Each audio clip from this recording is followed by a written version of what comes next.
Hello? In the late 20th century, a series of disappearances of women in their 20s spread across America.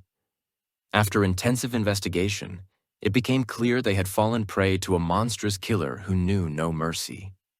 A criminal who, with his intelligence, innocent smile, and attractive features, managed to deceive more than 30 victims from different states and remain completely outside the circle of suspicion. His self-confidence was so great that he even represented himself against prosecutors in a trial that was broadcast to millions of people. Me. And what's even stranger is that despite his own confession that he took pleasure in killing women, most of those who defended him and wished for his acquittal were women. This turned the handsome killer into one of the most famous serial killers in the history of America and the entire world. Welcome. And today, I'm going to tell you about the handsome killer Ted Bundy.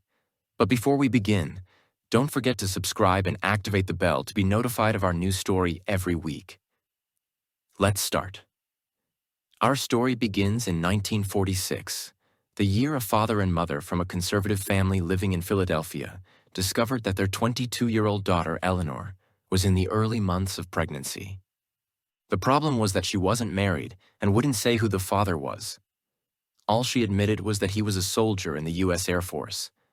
Because at that time, some people in America still held conservative values, and the idea of pregnancy without marriage was rejected and considered a source of shame and scandal. Eleanor's parents threw her out of the house. She went to stay in a home for unmarried mothers throughout her pregnancy. On November 24, 1946, she gave birth to a child whom she gave her family's name, calling him Theodore Robert Cowell. As soon as she recovered from childbirth, she took him and returned to her parents' home. The moment they saw him, their hearts softened, and they decided to adopt him. Theodore lived with his grandfather and grandmother, believing they were his real parents, while his real mother continued to care for him as if she were his older sister. Theodore's grandmother suffered from severe depression and was treated with electroshock therapy almost daily. Since, in Theodore's eyes, she was his mother, this deeply affected his psyche, and he always felt deprived of a mother's affection.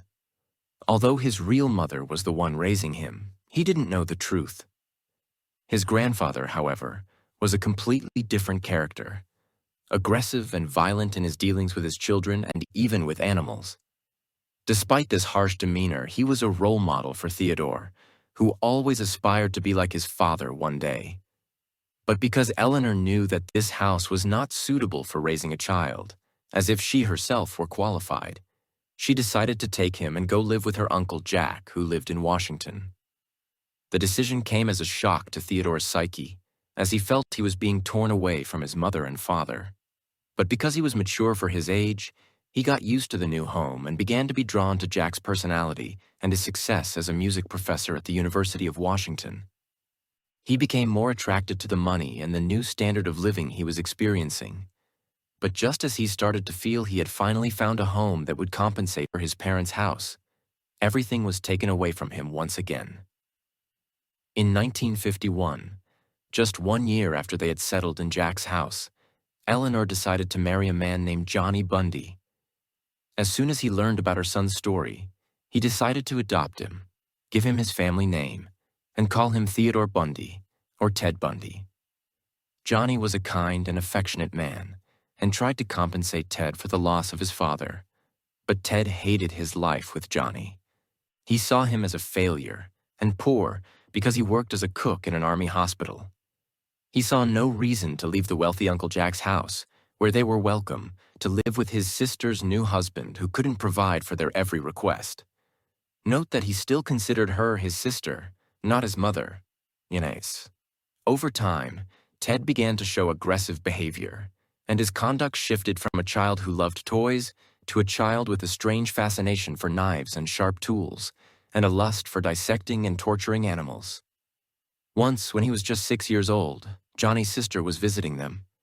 She went to take a nap, and when she woke up, she was startled to find that Ted had gathered all the kitchen knives, arranged them around her body, and was standing there watching her. When she told her brother and his wife about this, they had no reaction, as if they had grown accustomed to his strange habits.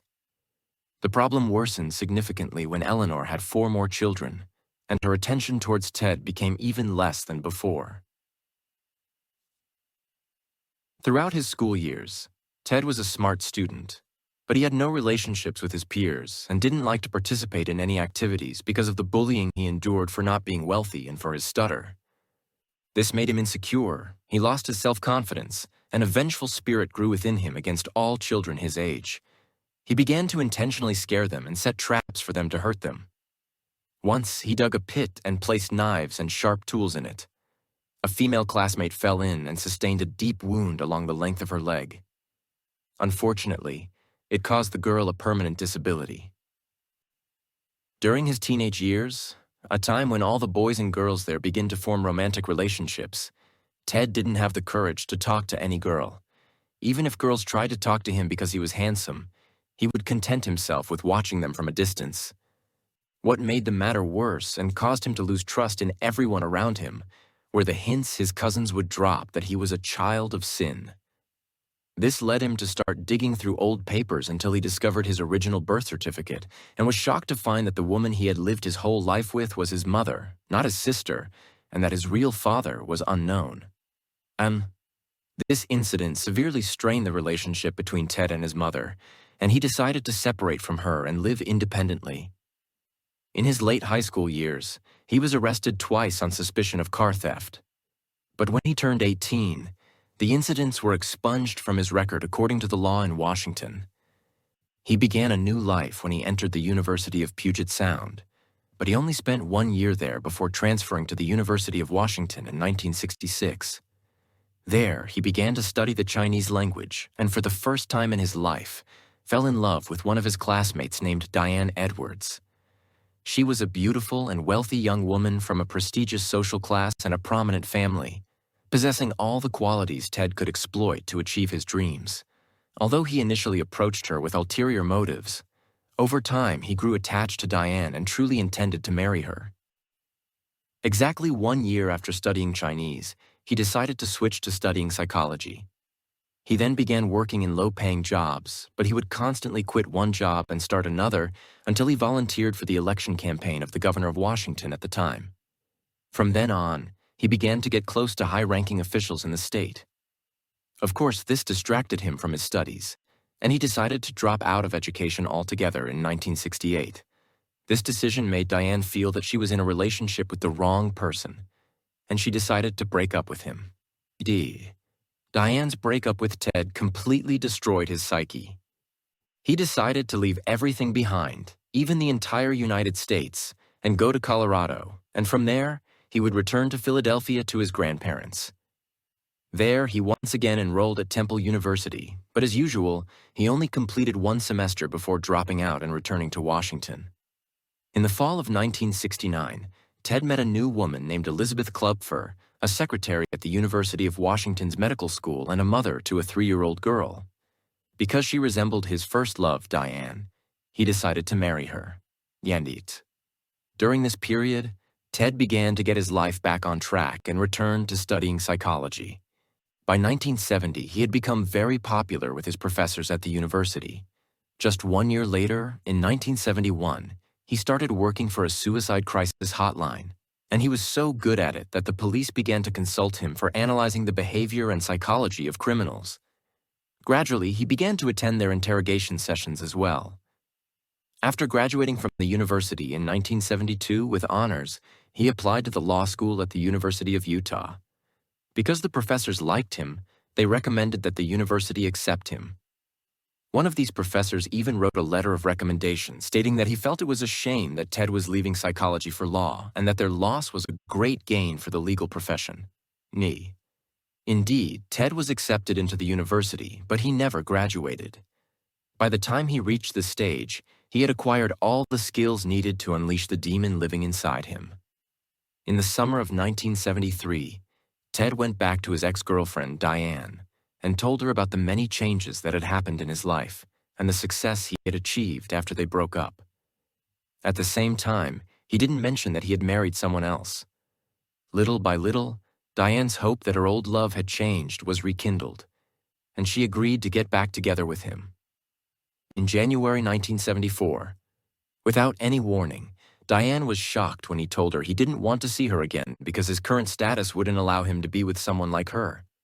After that call, he felt he had taken his revenge, restored his dignity, and his self-confidence returned to a degree bordering on megalomania. But he then went back to Washington, to his wife Elizabeth. But this time he returned as a completely different person from the one Elizabeth knew. One night, Ted was late coming home from his usual time. While walking in the middle of the night through the streets of Seattle, he entered a ground-floor apartment where an 18-year-old student named Karen Sparks lived. He took advantage of the fact that she was asleep, broke a bedpost, and hit her over the head with it multiple times, knocking her unconscious. After she lost consciousness, he raped her, mutilated her genitals, and left. By morning, the girl's neighbors found out what had happened and took her to the hospital. She remained in a coma for 10 days. Although she didn't die, she suffered brain damage, loss of hearing and vision, and memory loss. No one could identify who had done this to her because DNA analysis was not what it is today, and the perpetrator left no evidence behind. When Ted realized he had gotten away with this heinous crime, he felt more confident, and his arrogance took over. In the early hours of February 1st, he broke into the room of another 21-year-old university student named Linda Healy. He beat her until she lost consciousness, dressed her in jeans and a shirt, took her in his car to a remote location, raped her, killed her, and disposed of her body. A month and a bit later, on March 12th, he saw a 19-year-old girl named Donna Manson leaving her house at 7 p.m. He tried to lure her, and indeed, she willingly went back to her house with him. There, he beat her and raped her. This time, he didn't dispose of the body. He took it with him to his home and kept it for a long time. In the end, he burned it and got rid of the ashes. Another month passed, and on April 17th, he abducted an 18-year-old student named Susan Rancourt and did the same to her as he had done to the others. He then returned to his home, next to his wife, as if nothing had happened. Over these few months, reports were coming into the police about missing girls from different places. But the police were not finding any leads in any of the cases. When they investigated and discovered that the girls were between 18 and 20 years old and lived alone, they assumed that, as is typical of young people, they had run off somewhere. But a few days after Susan's disappearance, one of her university classmates who lived next door went to the police station and reported that she had seen Susan helping a man with a broken arm carry books to his car. This was just a few hours before she disappeared. She reported that the car was a beige VW Beetle. Nesats. Days later, another report came in from a student who said something similar and described the same car. This time, the person was near Donna's house. These two reports made the police feel that a single individual was behind these disappearances, and they intensified their search. But unfortunately, they couldn't find anything. During this time, Ted had become very close to the police officers and understood the way they investigated crimes. Let's not forget he used to attend their interrogations. He began to study the mistakes criminals made to try to avoid them. At the same time, he began to form strong friendships with his colleagues and neighbors, all of whom testified to his kindness, good character, and integrity. No one ever suspected that this man could be the devil who was doing this to women. On May 6th, a new report came to the police about the disappearance of a girl named Roberta Parks. A month passed, and on June 1st, the police received another report of the disappearance of a girl named Brenda Ball. The last time both were seen, they were helping a man with brown hair and a broken arm who was driving a beige Volkswagen Beetle. After all these reports, the investigators found themselves facing a professional serial criminal, especially after they discovered that the 6 missing women were all university students, white, with attractive features and black hair parted in the middle. Ted was taking revenge on every woman who had the same features as his ex-girlfriend, Diane, until the revenge turned into a pleasure and enjoyment of the killing itself. In the early hours of June 11th, he met an 18-year-old girl named Jorgan Hawkins on a side street near her sorority house. He tricked her with the disability ruse as he had tricked others. As soon as she got close to his car, he hit her on the head and drove her 30 kilometers east of Seattle. In a remote area, he did to her what he had done to the others.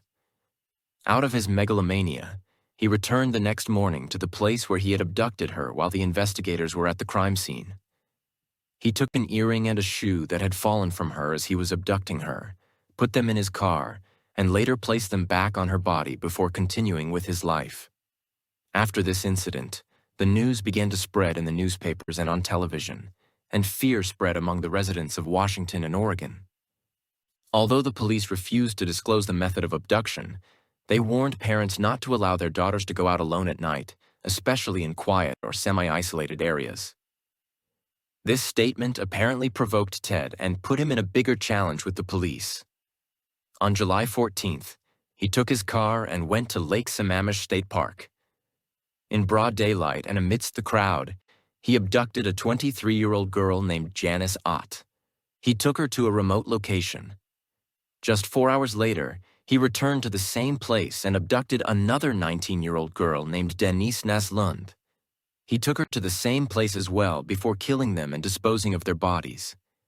The disappearance of 2 girls from the same place in broad daylight created a huge stir. The police arrived at the scene quickly and began their investigation.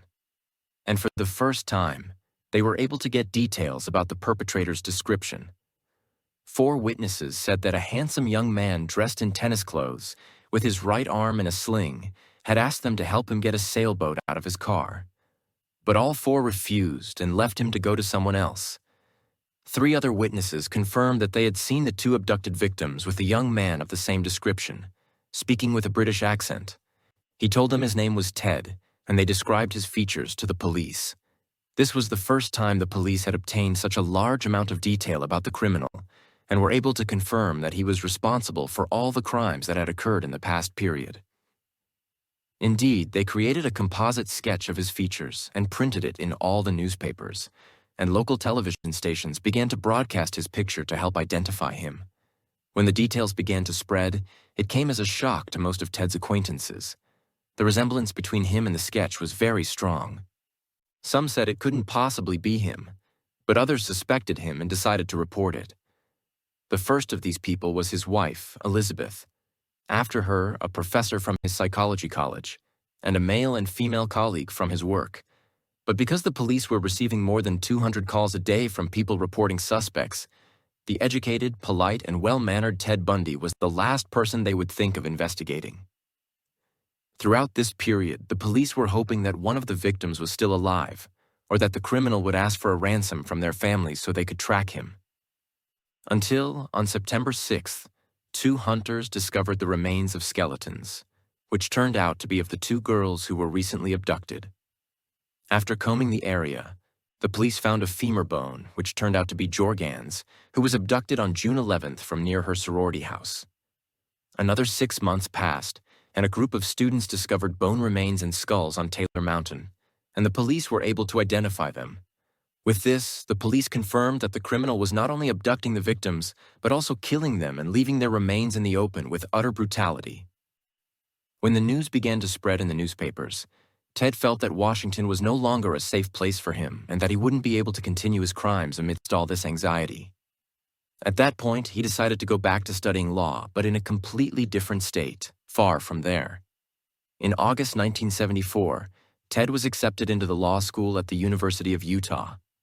He left the chaos of Seattle and went to live in Salt Lake City. Just 1 month after his arrival in Utah, Ted felt that the studies and curriculum were too difficult for someone his age. After having decided to focus on his education, his mental state deteriorated and he returned to killing once again. On September 2nd, he took advantage of the fact that a woman was peeking at him through his apartment window, so he unleashed his anger on her, strangled her, and the next day dismembered her and threw her in a river. Exactly 1 month later, he abducted a 16-year-old girl and kept her in his apartment for 24 hours before killing her and disposing of her body. On October 18th, he became even more daring and abducted the daughter of the police sheriff. 9 days later, her naked body was found in a remote area. The examinations proved that she had been alive for 7 days after her disappearance, during which she was subjected to severe torture. On October 31st, he abducted another 17-year-old girl and did the same to her, but this time he kept her alive for 20 full days, during which she probably saw the most horrific forms of torture. In the end, he strangled her and disposed of her body. On November 8th, Ted disguised himself as a police officer and went to a mall called Fashion Place. There, he looked for someone with the characteristics he was used to. He chose a girl named Carol Duranche and told her that her car had been stolen and that she needed to come with him to the police station to file a report. Indeed, Carol fell for the trick and went with him, but she was surprised when she found him leading her to a car that looked nothing like a police car. When she asked him, he told her it was a disguise so that no one would know he was an officer. And because he was handsome, and girls accept from a handsome man what they wouldn't accept from others, she believed him and got in the car with him. As they were driving, she noticed that this was not the way to the station. Little by little, she began to get worried. Just as she was about to try to open the door to jump out of the car, Ted stopped the car, started beating her, pulled out handcuffs, and tried to cuff her hands.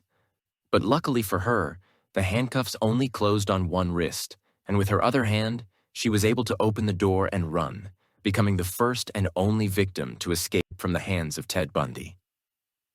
After what happened with Carol, the first thing she did was go to the nearest police station and report the incident. She gave them a detailed description of the perpetrator's features, but because they were in a completely different state, the police in Utah had no background on what was happening in Washington or about the criminal they were looking for there. So they created a composite sketch as Carol described and distributed it in all the newspapers. Of course, they mentioned the type and color of the car. At that time, his wife, Elizabeth, became certain that her husband was behind these crimes, especially when she found nylon stockings, handcuffs, bandages, a saw, and other strange things in his closet. This confirmed to her that her husband's trip was not for the purpose of studying at all. He had traveled to continue his crimes in a new state. She then contacted the police in Washington and reported her husband for the second time. But again, no one believed her. So she was forced to contact the sheriff of Salt Lake County in Utah and inform them that the person they were looking for was a serial killer wanted for justice in Washington, and that he was her husband. At that point, he was placed on the list of suspects, but without any forensic evidence. Over time, Ted began to feel that all eyes were on him in Salt Lake City, but at the same time, he didn't know that his wife was the one who had revealed his secret. He decided to take advantage of the university's holiday period and returned to her in Washington. He stayed with her for a week. During that week, he tried to kill her twice. Once, they were out by a lake and he submerged her head in the water with all his strength. Just before she lost her breath, he let her go and smiled at her with a terrifying smile, telling her, "I was just kidding with you." Although she was sure it was not a joke, she had to stay silent, or he would really kill her. After the week was over, he traveled again, but this time to the state of Colorado. There he committed 5 crimes in the same manner. This time, among the victims, was a 12-year-old girl. To this day, none of the bodies of those he killed there have been found. Despite his skill at escaping from the numerous crimes he committed in the other 2 states, his downfall began in this state on August 16, 1975. A patrol officer named Bob Hayward was sitting in his car reading some papers. Around 3 a.m., he received a distress call on his radio. As he was heading to the location of the call, he turned down the wrong street. By chance, 3 girls he knew personally lived on the street. He was surprised to see a strange beige car parked in front of their house. As soon as he approached it, the person in the car took off and fled. Bob immediately sensed that something was wrong and began to chase the fleeing car. When he stopped him, the man told him that he was waiting for one of the girls and that they were going to the cinema together. He told him the name of a movie that hadn't even been released in theaters yet. At that point, Bob knew he was lying and asked to search the car. In the car, he found handcuffs, a ski mask, a stocking mask, trash bags, a long rope, and things that are not at all normal for someone to have in their car. In addition, the front passenger seat was unbolted from its place and thrown in the back, So he suspected him of being a burglar and took him to the station. There, they were able to get his address and went to search his house. But they didn't find anything to incriminate him, although he had kept pictures of the victims, but he had hidden them in a place they couldn't find. So they were forced to let him go and place him under surveillance. As soon as he was released, he returned to his house and burned all the pictures and belongings related to the victims he had killed before. But during this time, Elizabeth was not silent, and things in Washington and Utah were in an uproar. The investigators went to her house and began to question her. The circle of suspects began to narrow until Ted was at the top of the list. After the many things that had happened, Ted was forced to sell his car to get rid of anything that could prove his guilt. But the Utah police were able to track down the buyer and handed the car over to the FBI. After the technicians dismantled it, they discovered hair strands that matched the hair of 3 of the victims in shape and color. But unfortunately, there was no DNA analysis to prove that these strands belonged to the victims. So they had no choice but to turn to the only victim who had managed to escape from him. In October, they brought Carol in and showed her a photo lineup, which included a picture of Ted. She was able to identify him easily. This was the first opportunity they had to arrest Ted on charges of attempted kidnapping. In February 1976, he was sentenced to a prison term of not less than 1 year and not more than 15 years, with the understanding that he would be investigated for other crimes. 7 months into Ted's sentence, the prison guards caught him trying to escape. They moved him from his cell to solitary confinement until he was transferred from that prison altogether to another prison in the city of Aspen. On June 7, 1977, the date of the first hearing was set. At that time, Ted requested from the court that he be his own lawyer. This gave him the opportunity not to wear a prison uniform or be shackled by his hands and feet, and to appear before people in his full elegance. Indeed, the judge agreed. In the middle of the trial, during a recess, he asked to go to the library to read something related to the case. Since he was his own lawyer, the judge agreed to let him go.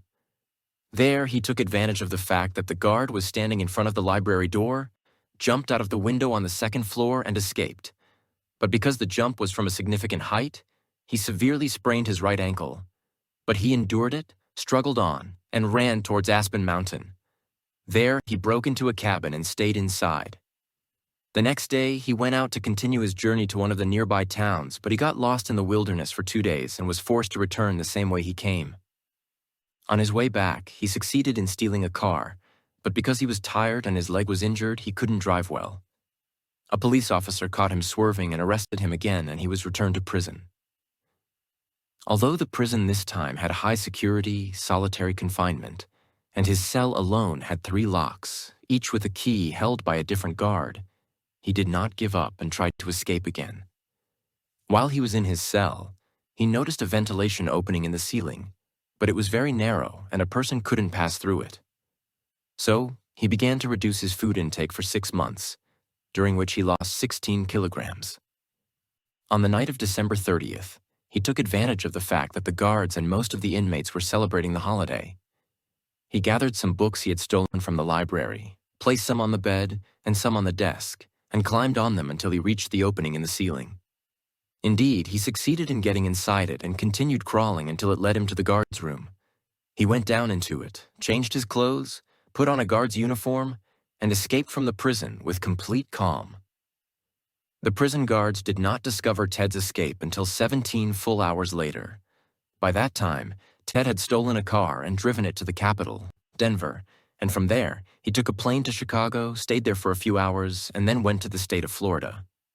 There, he decided that he would stop his criminal activity, change his name, and live in peace for the rest of his life. But every time he applied for a job, he was rejected because he had no identification. So, he began to steal to meet his basic needs. This ignited his criminal sense once again. On January 14, 1978, he attacked a 21-year-old girl named Margaret Bowman, hit her on the head with a tree branch, and strangled her with a nylon stocking. He then entered the room of another girl named Lisa Levy and beat her on the head until she died. He left her and went into the room of another woman named Kathy Kleiner, beat her until he broke her jaw and dislocated her shoulder. When she lost consciousness, he thought she was dead and went to the next one, a girl named Karen Chandler. He did to her what he had done to the others, causing her a concussion, a broken jaw and teeth, and hearing loss. But luckily for her, a car was passing in the street, and its lights shone into her room. Ted got nervous, left her, and ran. Instead of being satisfied with all the havoc he had caused and going into hiding, he attacked another woman who lived 8 buildings away, causing her a skull fracture, a broken jaw, and a permanent loss of balance. All the atrocities Ted committed were in the Chi Omega sorority building, and it was around 3 a.m. But what he hadn't counted on was that as he was leaving the sorority, a woman named Nita Neary saw him leaving and reported his description to the police in detail. They began to investigate him for the crime and discovered that this time he had made a mistake he didn't know would lead him to his doom. Ted, after leaving Lisa Levy's body, had left a bite mark from his teeth on her body. Indeed, the police photographed this mark as evidence. While the police were investigating this disaster, Ted was attacking a 12-year-old girl, killing her and disposing of her mutilated body. Of course, the police went frantic and began to intensify their search even more, publishing detailed information about Ted. At that point, Ted felt threatened, stole a car, and fled west. On February 12th, at 1 a.m, a police officer at a checkpoint became suspicious of him. When he asked him to get out of the car, Ted kicked him in the leg and tried to grab his weapon. They got into a scuffle that ended with the officer arresting him. All of this without knowing that he had arrested one of the 10 most wanted fugitives in all of America. After the matter had escalated so much, his trial was covered by 250 reporters from 5 different continents and was the first trial to be broadcast on national television in America. At that time, Ted made the same request as before, to be his own lawyer. And what was strange was that despite the many heinous crimes he had committed, he spoke with complete confidence and calmness. He would even smile whenever his eyes met the camera, as if he had come to give them a lecture, not to be tried for kidnapping, murder, and torture, to the extent that some women began to believe that he was truly innocent. Although the court appointed him 5 lawyers, he insisted on defending himself. But one of these lawyers told him that he would likely be exposed anyway, but if he confessed to killing 1 or 2 victims, the judge would reduce the death sentence to a 75-year prison sentence, and over time, the sentence might be reduced again. But Ted completely refused to confess. After a few sessions, the police requested to take his dental impressions to match them with the bite mark that was on Lisa's body. Here they confirmed that he was the perpetrator, and things began to take a completely different course than what Ted had imagined. On July 24, 1979, Ted stood before all the witnesses who had seen him in the previous crimes, full of confidence that he was innocent. However, the evidence proved that his teeth matched the perpetrators, and the charges were confirmed against him without any doubt. He was sentenced to death for the murder of the 2 students who were at the Chi Omega sorority. At that point, when Ted felt that his world was collapsing, he agreed to have a lawyer appointed for him and also agreed to confess to his crimes in exchange for them postponing the execution of the death sentence. He would periodically provide them with a piece of information about one of the victims or the location of her body. Until one day, he confessed with his own tongue that he had killed the 12-year-old girl and mutilated her body. This was the turning point that made the court refuse to be lenient with him any longer. They were content with his confession to killing 30 victims, and although they were sure that if they had been patient with him, he would have confessed to more crimes, the judge ordered the execution of the death sentence. On January 24, 1989, Ted was executed by the electric chair, ending this terrifying nightmare for the entire world. And with that, we reach the end of the story. I'm waiting for your opinions, and if you have a story you want us to tell, write it in the comments. The idea that gets the most interaction, I will work on, God willing. Show me your support now with a subscription, a like, a comment, and all that good stuff. Share the video with anyone you think will like it. I'll see you next time with a story even more thrilling than the last. Peace.